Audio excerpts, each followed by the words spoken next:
عالم دین تھے اور انہیں جو ہے وہ مجالس کے لیے کہا جاتا تھا. اب ظاہر جتنا آدمی بڑا ذاکر ہوتا ہے اتنی مصروفیت بھی انسان کی ہوتی ہے. اب یہ بھی بہرحال ایسے تھے، لیکن بہرحال ایک جگہ بچے تھے، ان بچوں نے کہا کہ ہماری بھی مجلس ہوتی ہے. اب انہوں نے کہا کہ بچوں کی مجلس، پھر بہرحال ان کو خیال آیا کہ ہو سکتا ہے یہی ایک مجلس قبول ہو جائے، یہی ایک مجلس قبول ہو جائے. باقی تو ہو سکتا ہے. اب لوگ ہمیں بھی کہتے ہیں مولانا صاحب لوگ ہماری مجلس پڑھیں، ہماری مجلس پڑھیں. دل تو ہمارا تو کام ہی مجلس ہے، لیکن بہرحال آپ کے سامنے حالات اور واقعات اور جو کوشش کرتے ہیں کرنے کی کوشش پوری کرتے ہیں. جانے محترم مطلب انسان کا ہمارا تو پیغام ہے، لیکن بہرحال ایک محدودیت، کیونکہ ہم بہرحال محدود ہیں ہم.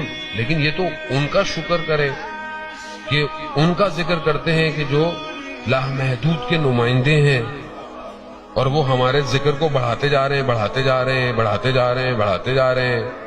اب کوئی روکنے کی کوشش کرے تو رکتا تھوڑی ہے، کیونکہ یہ تو ان کا کمال ہے کہ ذکر کو دلوں میں اتار دیتے ہیں وہ.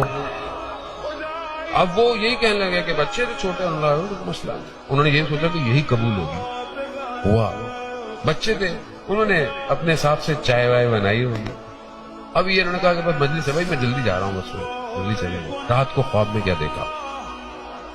خواب میں بیوی کو دیکھا. کیا بیوی نے کہا کہ ہاں ہم نے تمہاری مجلس کو قبول کیا، تم نے خلوص کے ساتھ، لیکن تم چائے پی کے نہیں گئے، چائے ہم نے تیار کی تھی.